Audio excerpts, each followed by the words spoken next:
assalamualaikum warahmatullahi wabarakatuh. Welcome back to my YouTube channel with me Anggi Diminta. Kali ini aku akan ngebahas yang namanya tips mencari kantor tempat magang gitu. Seperti yang kita ketahui kan guys, aku sebelumnya udah pernah ngebahas tentang proses untuk menjadi notaris gitu kan. Salah satunya dengan tes ALB. Nah, sehabis tes ALB itu kita harus mencari cepat-cepat kita mencari kantor untuk magang nih guys. Nah, sini dalam buku ini kita diharuskan memenuhi persyaratan gitu kan, memenuhi persyaratan untuk magang, dan juga notaris tersebut harus punya juga persyaratan untuk menerima peserta magang kayak kita para ALB gitu. Nah, apa aja sih? Yuk simak. Nah, aku akan nunjukin di sini di pasal 7. Mudah-mudahan kelihatan ya. Persyaratan notaris penerima magang. Notaris penerima magang harus melebihi persyaratan sebagai berikut. Jadi nggak boleh asal notaris yang baru buka magang terus menerima peserta ALB seperti kita untuk untuk magang di kantor beliau nih, belum boleh gitu ya. Nah, yang pertama harus yang namanya telah aktif menjalankan jabatan selama 5 tahun atau lebih dalam jumlah akta paling sedikit 100 akta. 100 akta notaris ini pasti sudah yang namanya dipegang sama beliau gitu dan ditekan oleh beliau gitu ya. Terus udah kayak gitu, yang nomor 2, aktif dalam perkumpulan atau ada kepedulian terhadap perkumpulan. Yang ketiga, kapasitas daya tampung dan fasilitas kantor notaris penerima magang memungkinkan untuk menerima peserta magang. Yang keempat, telah ditetapkan oleh pengurus wilayah atas usulan pengurus daerah sebagai notaris penerima magang. Dan yang kelima, memberikan laporan kepada pengurus daerah Ikatan Notaris Indonesia di tempat kedudukan yang bersangkutan tentang saat mulai maupun berakhirnya magang. Yang keenam, memberi kesempatan kepada peserta magang untuk mengikuti kegiatan magang bersama.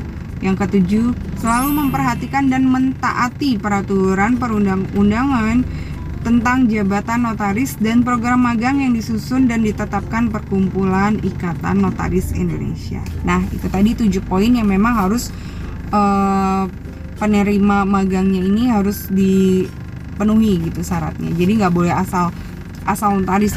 Nah, pastinya notaris itu harus mempunyai akta dan juga dia ikut aktif dalam perkumpulan kayak gitu lah guys ya gitu. Nah, untuk pelaksanaan magang ini sendiri aku akan kasih tahu, mungkin beberapa kalau kalian memang belum pernah ya namanya magang, kalian kan magang itu pasti setiap hari. Ternyata di sini dalam pelaksanaan magang di pasal 8 ini kita tidak diwajibkan untuk setiap hari mengikuti kegiatan magang gitu. Jadi di sini magang di kantor notaris itu adalah notaris penerima magang. Tempat kantor notaris dapat dilaksanakan lebih dari 1 kantor notaris dalam kurun waktu 24 bulan dengan ketentuan setiap kantor notaris dilaksanakan sekurang-kurangnya 6 bulan. Nah, jadi kita tuh diharuskan magang dalam 2 tahun gitu kan ya. Dan kita bisa pindah dalam kalau pindah itu dalam jangka waktu 6 bulan lah sekurang-kurangnya gitu. Nah, waktunya itu setiap hari kerja sekurang-kurangnya 3 hari dalam 1 minggu dalam waktu sekurang-kurangnya 4 jam per hari gitu. Jadi 1 minggu di hari kerja kan ada 5. Terus kita diwajibkan maksimal itu 3 gitu. Diwajibkan itu ya 3 gitu kan ya. Di sini sekurang-kurangnya 3. Dan 4 jam per hari itu sekurang-kurangnya.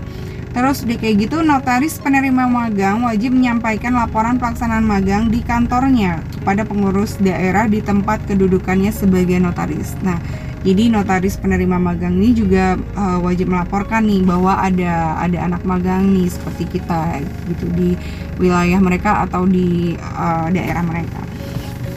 Terus udah gitu, notaris penerima magang dapat memberikan surat keterangan magang kepada peserta magang jika peserta magang yang bersangkutan telah melaksanakan minimal magang 6 bulan dan telah memenuhi standar minimum kelulusan gitu.